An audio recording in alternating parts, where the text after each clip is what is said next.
Hi, Dr. Michelle here today for another question and answer session in the 5-day Life Purpose Challenge.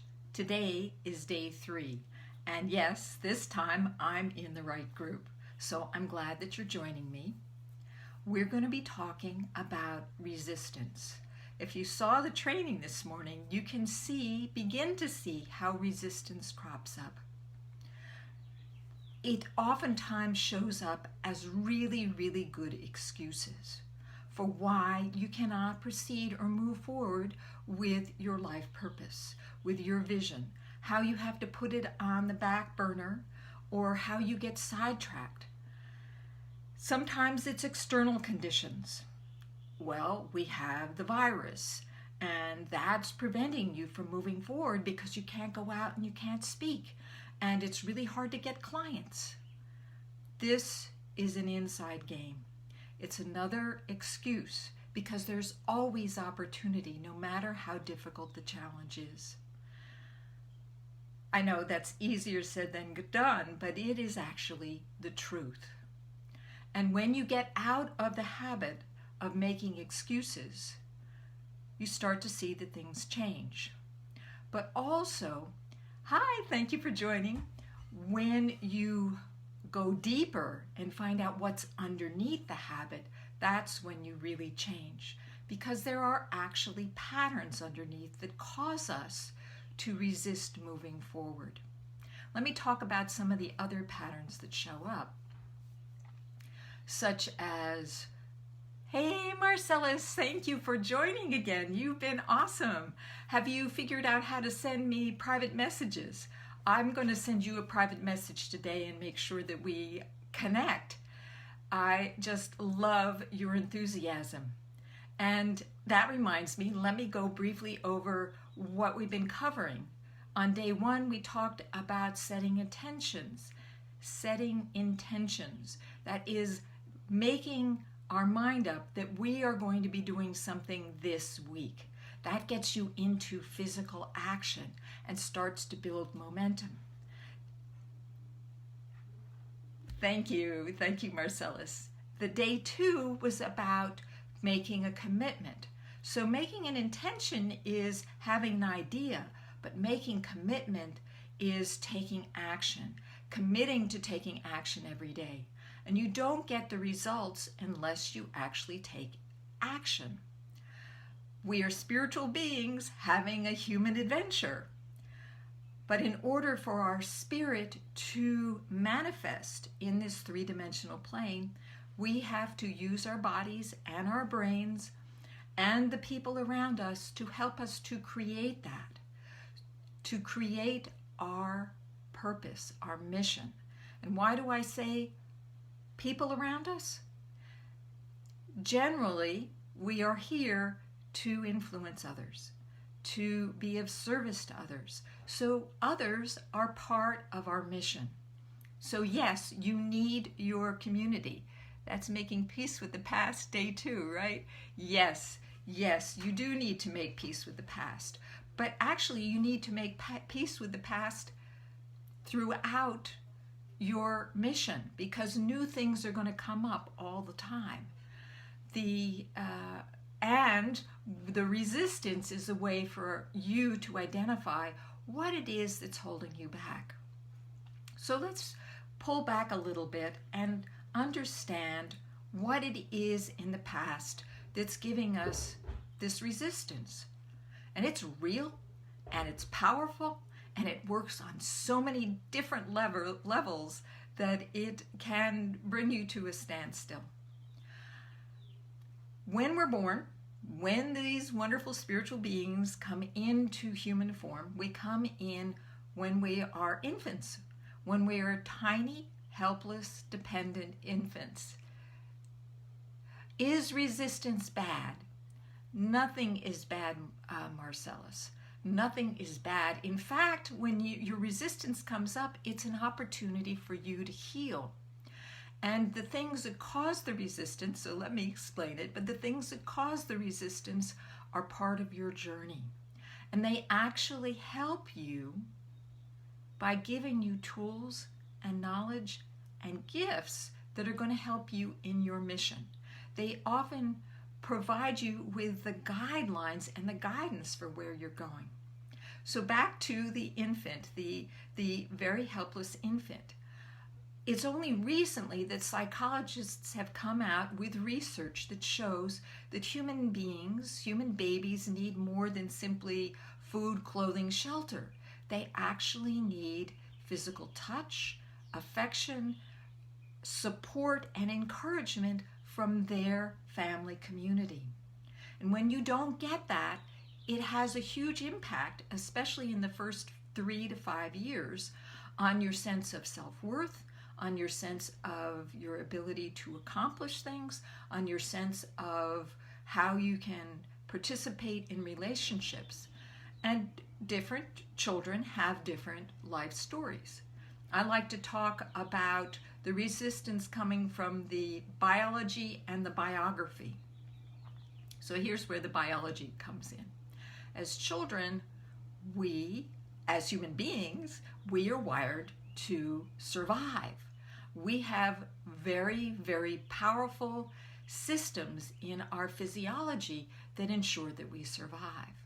So the basic ones are fight, flee, freeze. And if you really look closely at a lot of your resistance, it's usually in one of those forms, fight, flee, freeze. So think about that for a minute. How does your resistance show up? Is it mostly fleeing, running away? Or is it freezing, not being able to move forward? Or do you get in an argument with your partner? I have a dear friend who is also a coach, and every time she was about to do a huge presentation, she would get into an argument with her spouse, and it would totally trash her. She would lose all of her sleep that night, and she would show up in a really bad state. So fight, flee, freeze. But the child, the infant, what the infant wants, if they're not getting safety, then they have to learn patterns that are going to ensure their safety. So maybe your father or mother is violent or volatile or unpredictable, and so you learn patterns that are going to keep you safe. My husband came from a somewhat violent background, and he has the most amazing skill at disappearing. I mean, sometimes he is hard to find. He just, I don't know, he's got some sort of magic chameleon magic that helps him to disappear. In my case, and probably in your case and many people that work with me, it isn't an unsafe environment, but something happened that left us feeling not good enough, or not lovable, not worthy, imperfect, damaged. And we try to make up for that by being people pleasers. And there are many different flavors of that. So one of them is just out and out, sussing out, figuring out what the other person wants and giving it to them. Now the problem with this, and this is where the resistance becomes difficult, is that if you spend all your life pleasing others, you never spend any time checking in with yourself or knowing what it is that you want. And in order for you to fulfill your life purpose, you need to know what's going on, what you need to be doing. And that was exactly my problem for almost 50 years. I was so busy putting all my energy out into the world, pleasing other people. Now the good news is the universe or God or my higher self was looking after me and kept on throwing nudges at me. For example, the very first job that I got, I was teaching at a college in Minnesota, and I did all my people pleasing, and I was trying and working so hard, and I lost the job. And I was stunned because, what? I was being a good girl. It's disagreeing with someone on a problem. Is disagreeing with somebody on a problem considered resistance? Marcellus, great question. It depends on whether you set that disagreement up at a time when you need to be working on your purpose. Now, if that person is trying to undermine your efforts to live your purpose, then maybe you need to be disagreeing with that person. However, there's a difference between being defensive, which is what oftentimes people pleasers get into, is defending themselves, as opposed to standing in your power. When you believe in yourself, when you are confident, you can really eliminate a lot of the disagreements. So I'd love to talk more with you, Marcellus, about how that's showing up in your life and how that might be interfering with you moving forward. And here's the other thing. As you start working on your purpose and manifesting, creating in the world, you're going to get people who disagree with you. Now, if you are a people pleaser, if you have that pattern in you, and you are very sensitive to people's disagreements, it can knock you down. My own story, after my mother died, I started working on a documentary film series. And I had just finished the first two, and I was looking for experts who would review my films and give me testimonials. And I sent the film to a person that I respected, and he came back with devastating comments. I went into the dragon pit, and I didn't think I was ever going to come up. I was like, well, I'm giving up. This is not going to work. I can't handle this. Fortunately, my husband literally pulled me out of the pit and reassured me. And you know what's interesting? Later, that man came back in email and apologized. He said he was watching the film with a very sarcastic, angry man, and he was influenced. Now, this guy was a spiritual leader. So it was very interesting to me to see that shift. And gradually, I got to a point where I realized that my films were good enough, that they were making an impact. I even got grants to take those films to the cancer community. But when I started, I was afraid. I was afraid to show up. And part of living your mission is that you need visibility. People need to see you in order to know that you have the solution for them. You can help them, but they won't know unless you show up. And when you show up, you're going to be getting some people who make comments at you. And if you are sensitive, which people pleasers are, that's one of their gifts, is that they're able to suss out what other people want. I'm not a people pleaser, very opposite. I believe people should have options and give opinions. Options. In the beginning,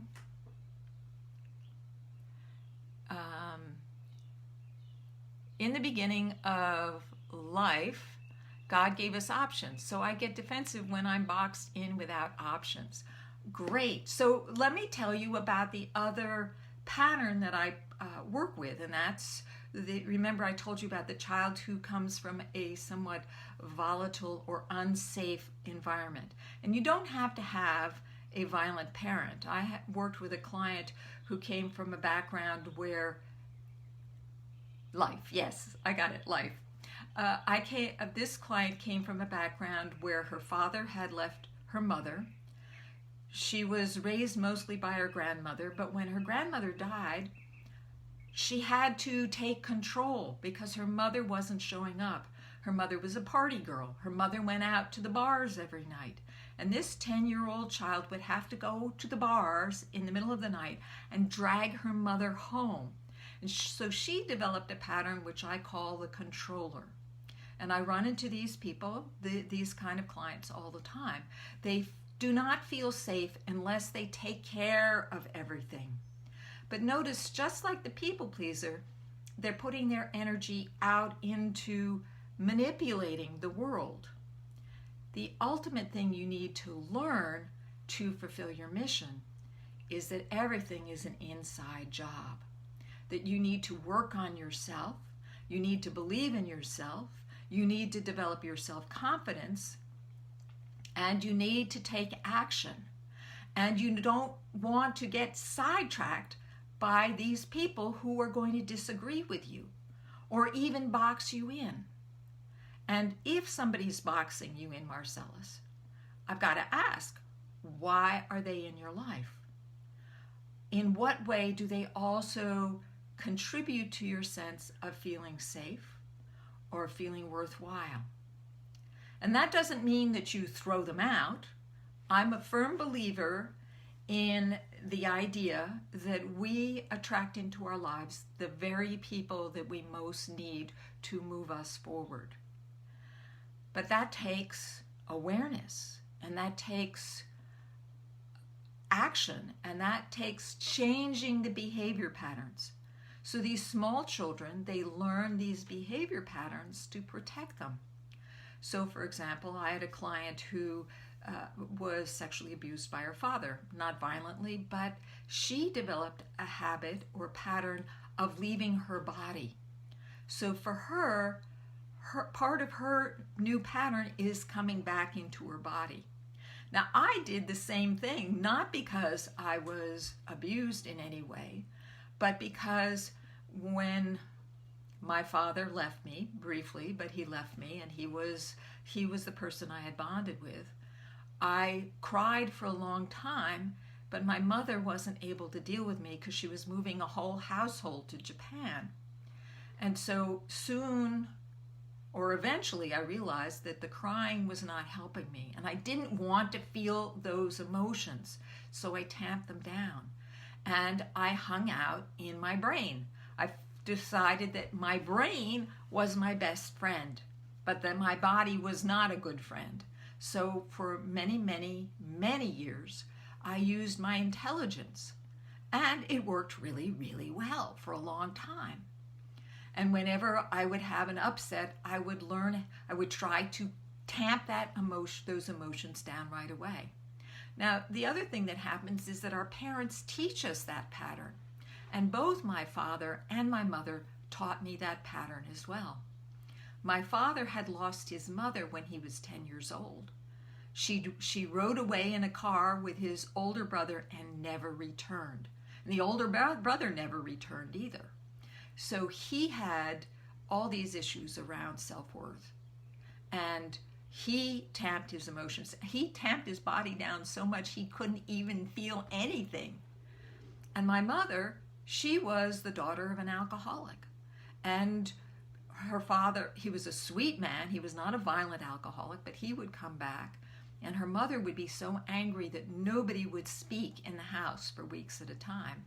Yeah, oh wow. So you want to understand that these patterns, they are carried through generations.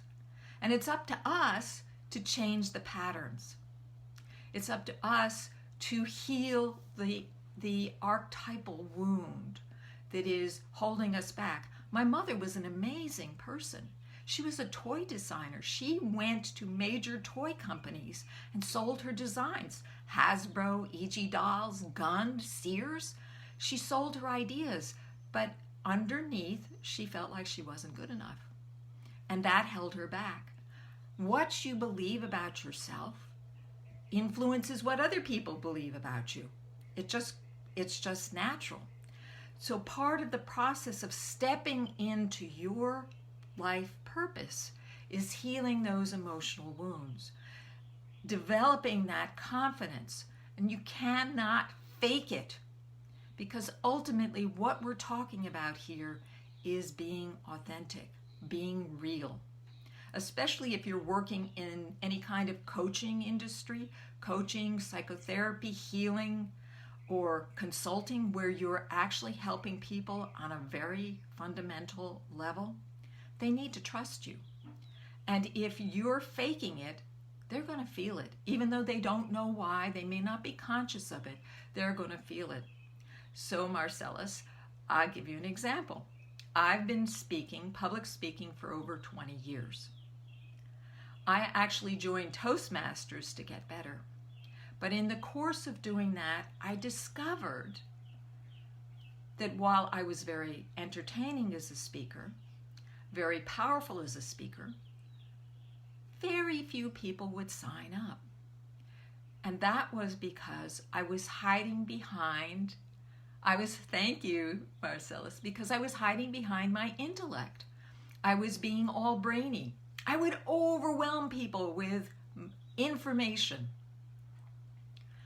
Eventually, I had a breakthrough, and I realized that my intellect was the way of hiding who I am. And so it's been a process of showing up, being authentic, showing and who I really am, what I really believe in, and owning what my purpose is. Many coaches out there, what they do is they try to serve everybody. The reality is we're only here to serve certain people. Our perfect tribe, our perfect clients, that we are particularly developed to serve. That's why identifying who you're working with, who you work best with. You don't like public speaking? Marcellus, work for me. Work with me and I will teach you how to public speak.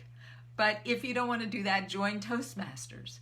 Yes, it's difficult to do that. And what other way? If it depends on what you're doing, Marcellus, what is your purpose? What do you want to create in your life? Because that makes a difference. Although I have to say, even if you are an artist, if you're a musician, you have to get out into public. And if you're an artist, maybe you don't have to do much public speaking, but you have to be visible. If you're a musician, even then, you have to relate to your audience so that they love you. So, yeah, part of the public speaking is developing your confidence in showing up for people. And that makes a huge difference in your reception. They're receiving you. Human beings, especially right now, they're really tired of the garbage out there. The promises that politicians make. I can do it. Just really hate it and will avoid it.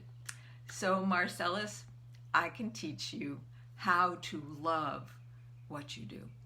Because I did the Myers-Briggs.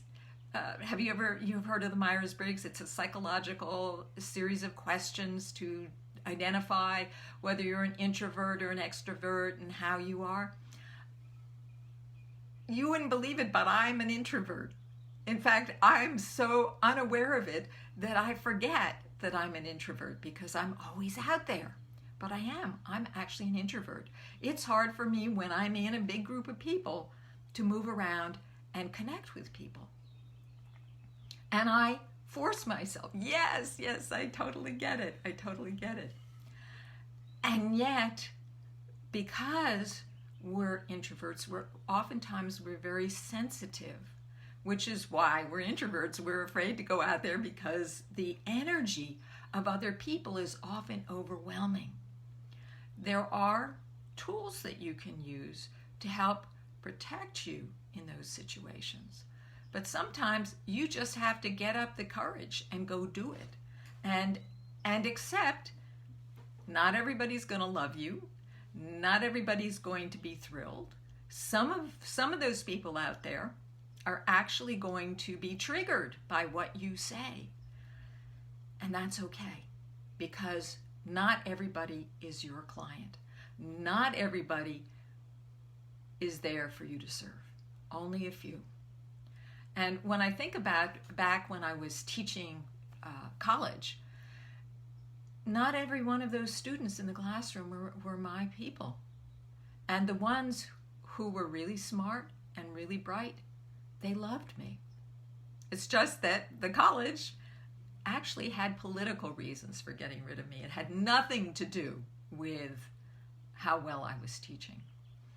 Although certainly nowadays I would do way, way better, because I wasn't trying to get my students to love me. This is one of the things I say about that experience. I was trying to please But what I needed and what they needed was to lead. They needed me as a leader. They needed me to show them the way and to be confident. And that's what we need to step into our life purpose. We become leaders, authentic leaders, leaders that lead from the heart instead of manipulating people. I think in one of my other presentations, you might check it out on the Facebook group, some political leaders, they lead through fear. They try and get people scared so that they'll do what the leader tells them to do. Others use shame so that they can get people to go along with them. And in corporations, the leaders use, amen, yes, the leaders in corporations use punishment. That is, if you don't toe the line, if you do not fulfill their expectations, you get fired, or you get demoted, or you get put off in a room somewhere, where you can no longer make a difference. What I am offering is a different approach. It's an approach that I believe in particular women leaders can, yes, intimidation, absolutely, that women leaders can give to this culture. That's why the Dalai Lama said that the salvation of the world is on the shoulders of Western women, that we are the light that is going to lead us out of this darkness. Because women, not every woman, and many women have tried to become men, and then they get discouraged or knocked down for being too bitchy or too male-like and not feminine. What we need to learn is how to step into our power from a feminine perspective. And what we offer as women is the communal awareness, the awareness and connection with others. Not this, oh, I, me, mine. It's all about rugged individualism. It's all about me getting ahead and somebody else not doing well. The reality is, in this world, we are interconnected. We all need to succeed.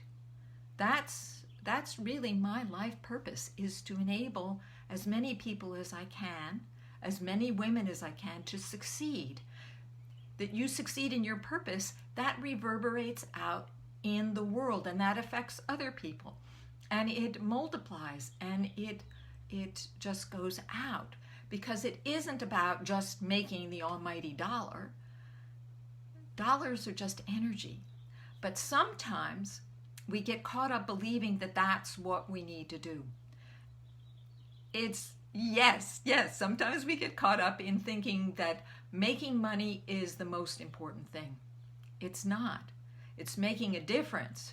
It's living your purpose. At the end of your life, when you die, you don't get to take any of it with you. The only thing that matters is what you contributed to the world. What was your legacy? How did you affect people? The money comes and goes.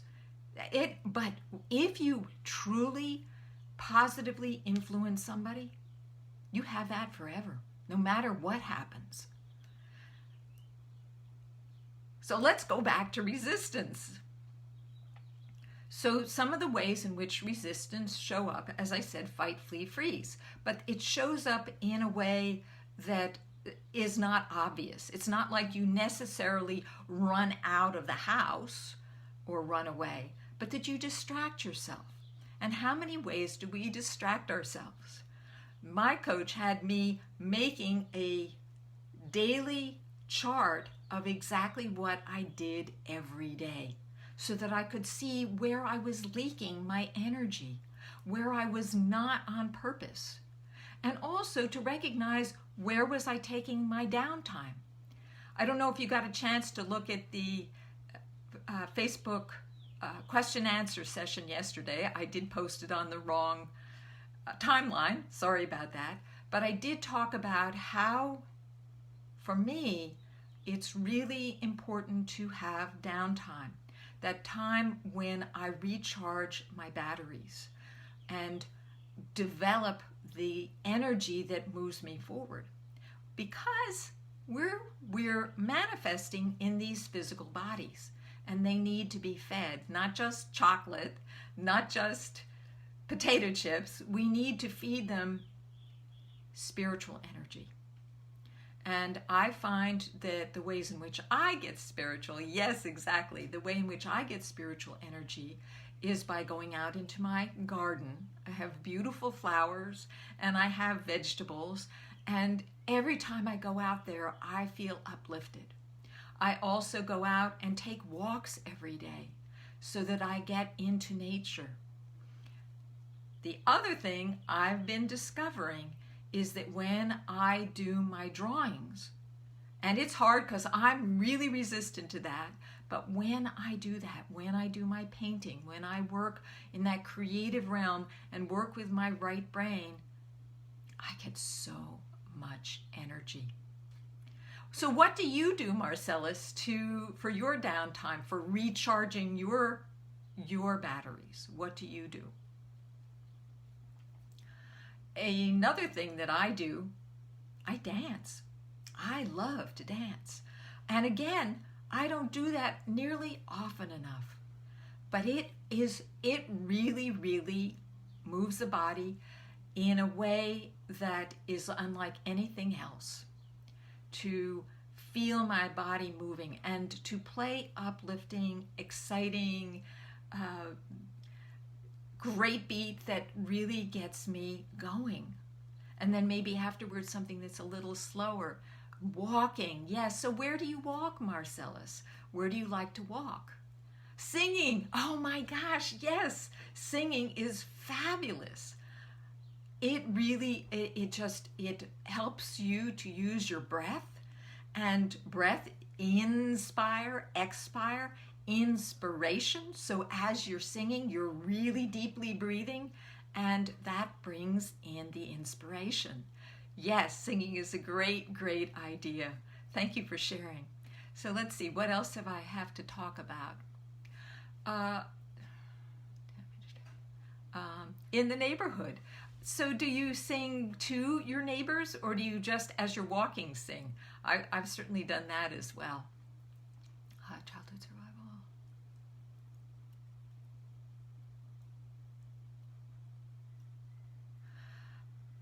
So what are some of the ways that resistance comes up for you? If you listened to the training this morning, Jerry talked about how she stays busy all the time.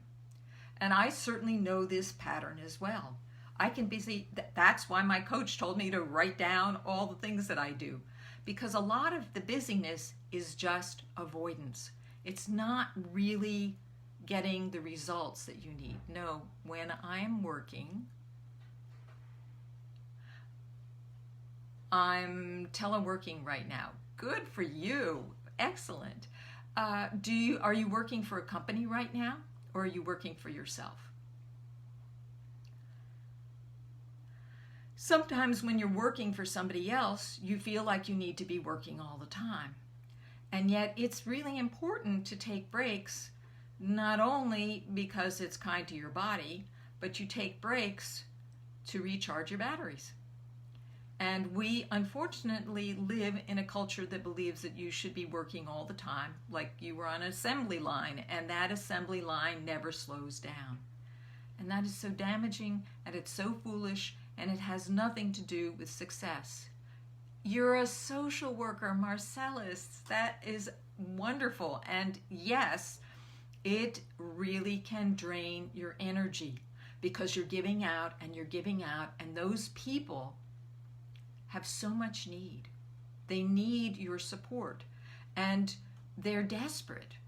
Yeah, they're desperate. Eventually, what you want to learn is to teach them how to be their own heroes. So one of the patterns of the people pleaser and the controller, both of them play this pattern, is the hero. That you go in and you try and take care of everything. But ultimately, the person you're working with needs to learn to take steps and action to empower themselves. That when you keep on giving them and giving them and giving them, you're actually, not intentionally, but you're actually disempowering them. So I'm going to share the example of my first husband. He was going through a real rough time trying to work on his PhD thesis, and he started acting like a little psychologically crazy. And I felt that I had to do something I had to be careful. I couldn't make demands on him or I would make him crazy. And at that time, this was years and years ago, there was a women's support group, just, one of those consciousness raising groups. And one of the women said, you're making him into an infant when you are being careful around him, when you are protecting him from facing his fears and his issues. And I've certainly done that with clients, took it all on myself, that their result was my effort because I wanted to be the hero. I wanted to be the solution. Yes, so true. However, it's a mistake. They need to be the solution. And what our role is to provide this container, the support for them becoming their own solution. When they become empowered, that's when you have done your job. And this was something that took me a long time to realize. So when I work with my clients, I give them action items. I give them things that they need to do. And if they don't do it, they're not going to get the results. And I will choose tasks that are specific to their particular issues so that either they get a breakthrough or they come up against resistance. And either way, it's okay. Because if the resistance comes up, now we're shining a light on exactly the pattern that has been holding them back. And the thing is, if you don't see the pattern, you can't change it. So I'm going to share another story with you. Not too long ago, I was working on a new website. And you can check out my website. It's called secondchancesecrets.com. And I had convinced myself that I wasn't good enough. So I kept on going to my husband, asking him for his opinion. And each time he saw the work I was doing on the new website, he trashed it. He said this was wrong or that wrong. And he's an artist, so I really respected his opinion. But every time he gave me his opinion, I was devastated. I was stuck in the water. I couldn't move forward. I was immobilized because I felt like I wasn't good enough. I can't do this. I'm not a website designer. Finally, when he did that the third time, I went out for a walk. Really important to walk, right? So I went out for a walk. I was taking a walk and I was thinking and thinking. And then it dawned on me, whoa, this sounds really familiar.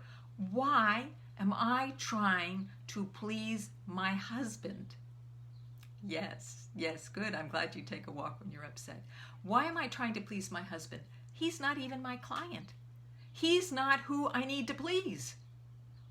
And then I thought deeper. The reason was that I wanted his approval because underneath I was afraid that if I stepped into my power, I would lose him. If I were powerful, I would lose my partner. Now, this may not be your problem, Marcellus, but it was my problem because when I was an infant, my father left me when I was 2 years old and had no idea why he suddenly disappeared. I assumed it was just as I was coming into some of my power as a 2-year-old.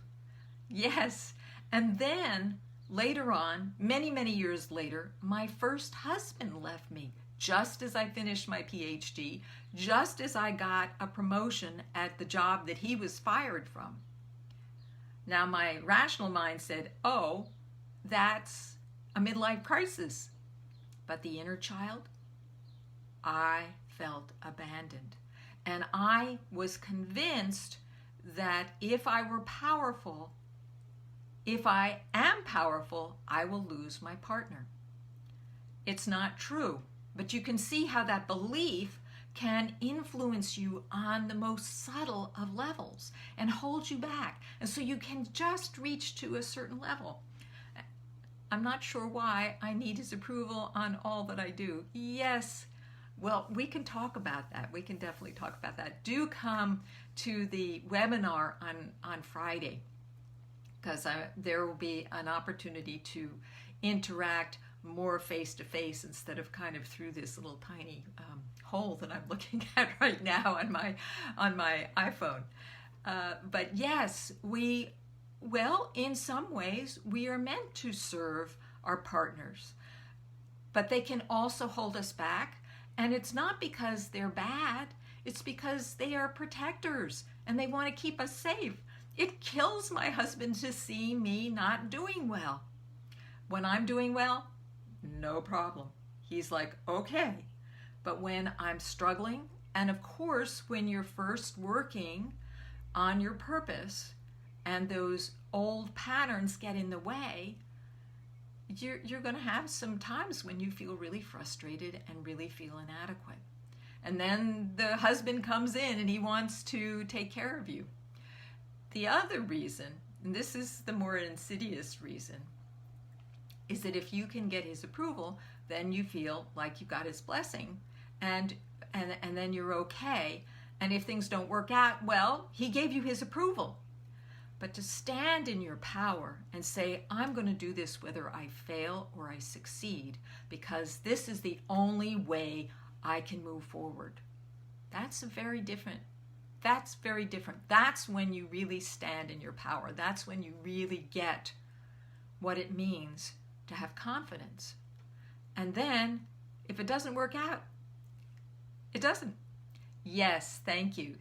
I'm so pleased that you're hanging out with me today and keeping me moving forward. So let's see, what else?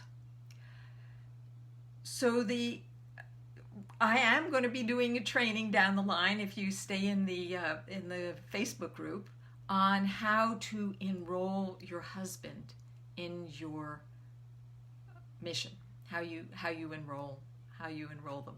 And it's pretty interesting how you do that. You could certainly ask that question on the Zoom call, the webinar on Friday. And the thing is, so back to my story again.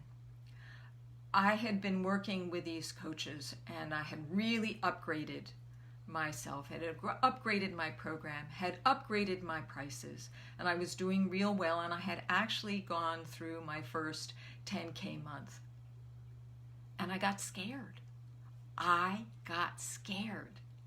And I totally sabotaged it all. Part of it was how it was going to affect our insurance, how it was going to affect our taxes, but mainly I got worried that I didn't know how to invest the money right. And the money went, clients quit on me, I couldn't get new clients. It was like the bottom fell out. And that was because the coaches I had a great formula, and I was a really, really good student, and I followed the formula. But if you don't deal with the inner game, if you do not deal with the emotional issues, the old patterns, so this is it, the patterns underneath, then you're not going to move forward. And you're going to sabotage yourself. And I've seen this both with the people pleasers and the controllers. I saw women in the same group that had amazing success, and then a year and a half later had devastating illnesses that knocked them to the ground. What I offer is to teach you how to bring the three elements of life success into harmony. I call it wealth, health, and love. You need all three. And how many people out there are extremely successful on the wealth area, and yet they trash their relationships because they're spending all their time pushing, or they trash their health and they're overweight, or they have health conditions, or they get sick. So to be successful in your mission, you need to bring all three together. Does that make sense? Okay, so do you have any questions? Any more questions? Because I'm going to be wrapping up soon. Let me see if there's anything else here. So on the worksheet, you want to identify what are the things that are holding you back. Love it. Thank you. No balance. That's it. No balance. That's why I told you that for me, I have to bring in that creativity. I have to have downtime. I have to go take walks. And I have to have a good time with my husband. Yeah, this is no good time with your husband. You do. You need no balance. No, you need to have that energy too, because they can stimulate those creative juices in you. And I have training in psychosomatics, so any kind of physical conditions that you have, I can tell you what your body is saying to you, because your body is communicating with you all the time. Unfortunately, it has a vocabulary of two: pleasure and pain. So when you have pain, yes, when you have pain, your body's telling you something. So I'm going to share a little bit about myself again, because I've gone through a lot of interesting things. So yes, you have a good relationship. Fabulous. Yes, wonderful. He's a social worker also. Fantastic. But Marcellus, how would he feel if you made more money than him, or you got a promotion? Do you think that would affect your relationship? So that's a question. Can you be successful and not interfere with his success? Because he also needs to be successful as well. And we, as women in the relationship, actually enable them to be successful. And if they share their success with you, then you can also expand into the world. Hey, Terry, thank you for joining. Yes. Okay, so bring them on camera. I wonder how you do that. I haven't figured that out yet. Well, anyway, I don't want to mess this up right now. Besides, I don't have your permission to show you up on camera anyway. So it's this relationship with your husband is really crucial to your success. Sometimes I do feel he wants me to stay where we both work, and I want to leave for somewhere else. Yeah, so you might want to have a conversation with him, and I can help you with that. I can certainly help you with that, but I'm not gonna out you right now on the Facebook Live. But yes, sometimes they hold us back. So I'll share another little story with you.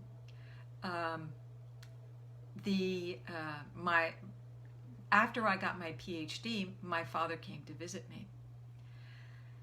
I was living out in Fort Defiance at that time in Arizona on the Navajo reservation, and I had just finished my PhD. And he came out to visit me. And I said, well, what do you think about my earning my PhD? Thinking, he was going to pat me on the back and say how proud he was of me. And what he said to me was that it made him feel ashamed, that he had never even gotten his BA. Well, that was another thing that really pushed me back for a long time, because of course I wanted to please him. I wanted to be the good girl. I wanted to support him. That's not the way you support your guy. And I'm going to be doing another Facebook challenge on relationships in about a month. I'm going to be going ahead and talking about relationships and how you can really support your husband and help him to do well. So I'm working with a client right now, and her husband has cancer, and it's been really, really hard on her relationship with him. And in working with her, it's totally changed. And they're actually having good time together, and they're starting to make plans, and it's totally changed for so many reasons. But it has to do with, first, taking care of yourself. Realizing that if you don't have the oxygen, if you're not breathing, then you can't give that energy, that juice, that unconditional love to your partner, your husband. So absorb that for a few moments. Oh, I think we missed, Terry left. Okay, so do you have any more questions?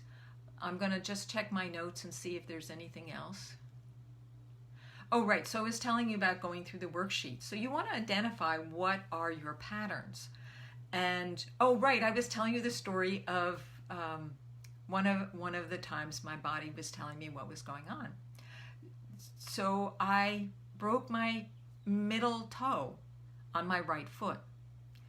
Middle toes are about doing. And the toe got really swollen. Yeah, it did. And I couldn't walk. I couldn't take my daily walks for 2 months. I could walk, but I couldn't take long walks because the shoe would press against it and make it swell and hurt like, the dickens. So I wasn't able to walk. Now, psychosomatically, not only is it about the doing, but it's also right leg, which is your masculine side, and it's moving forward. And so there was a way in which I wasn't moving forward. So I checked in with my heart many times, and my heart said, you need to be creative. You need to go back to your drawings. I said, oh, yeah, sure. I'll do it. And I continued to put it off and put it off and put it off because I'm so busy. Aren't you busy? Busy all the time. Have so much to do. Finally, when was it? About a week ago, I was talking to a friend of mine. And she said, well, let's make a pact. Remember I talked about accountability buddy? And I said, okay. And right away, I started making drawings. I want to share one with you, two with you, okay? So this is learning to listen to your heart. So that's what my heart told me was to do drawings. So I did the drawing and then I did the painting. So this is the key, is learning to listen to your heart. Now, if you're not used to listening to your body, it takes some practice. And that's what I teach my clients. Now, this is the other thing. Remember I was talking about pleasing, and you said you're not a people pleaser. And I usually say I'm not a controller, but I'm sure that there are controlling aspects of the way in which I behave too.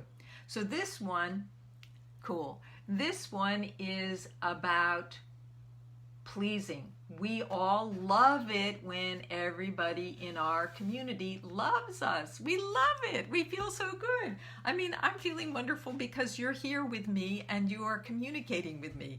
And so you're energizing. You're giving me energy. And the more you give me energy, the more energy I can give you back. And this is not a bad thing. This is part of being a human being. We are wired to bond with each other.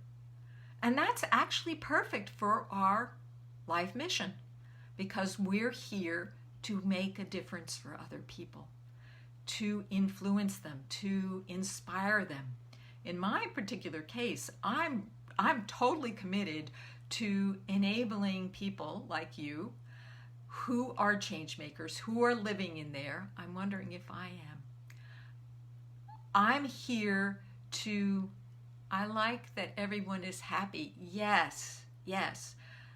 Although I worked with people around grief and loss for many, many years, and sometimes they need to go through the difficult time, and you need to hold a space for them to have a hard time and come to their own self-discovery.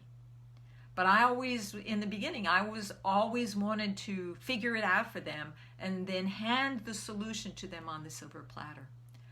But that doesn't work. They need to find their own solution. You don't have a magic pill. Now you can provide, as I said, the container for them to have more success. There's a really, really cool movie called The Street Cat named Bob. Check it out in your library and watch the movie, because it's about this young man. He's on the streets, I guess it's in London, and his social worker enables him to get housing and get off the street. And then the cat shows up, and the cat really is the one who saves him. But being able to live in an apartment as opposed to living in boxes on the street had a huge impact on him. It shifted things for him. So she provided the container, but then he needed to do the rest of the work, and he did. And so when we're working with our clients, we're trying to do the same thing. We're creating the container that will help them. It's kind of like, when you give good fertilizer to your plants. But they have to do the work. You cannot help them grow by yourself. They have to do the work. They have to, receive the energy from the sun. They have to translate that through photosynthesis, and they have to do the growing. And you provide them with a container that's the best you can, and then you have to let them suss it out. You have to let them figure it out for themselves. Of course, I always provide my clients with practices and tools they have to do, but that help them to make the shift, that help them to get the realizations. So let's see, the toe did heal, and I have been doing the artwork, and it's had a huge impact on me in terms of my success. That creating that space, making sure that you take care of yourself, that you don't work long, long hours without any respite, without any oxygen, that makes a huge difference. And I was telling you about the client who had a husband who had cancer. Her problem was that she was doing everything and she wasn't taking space for herself. As soon as she started doing that, setting the boundaries, that's when things got a whole lot better. Okay, so take a look at your resistances, identify what comes up, really pay attention to how you feel in that resistance. Is there any kind of area in your body that's getting triggered? What happens when you push past the resistance and go ahead and do it anyway? What shows up? Do you sabotage yourself in another way? Keep track of that and post it in the Facebook. Send me a private message. Show up on the webinar. Now tomorrow we're going to be talking about amplifying your vision. Most of us in childhood were taught to have small visions, to not, thank you a million, you're the best, thank you, you're so welcome. So that's what we're going to be doing tomorrow, is we're going to really try and amplify your vision and check in with your heart. So sometimes coaches, what they do is they do this future visioning, and you're supposed to imagine yourself showing up on stage and getting all this accolades. I don't do that. I work with people to really listen to what the heart's saying, because generally the heart is going to tell you what you need to do as well as where you're going. So Marcellus, this has been just awesome today. Thank you for showing up. See you tomorrow. Good luck with your resistance and be brilliant. Bye for now.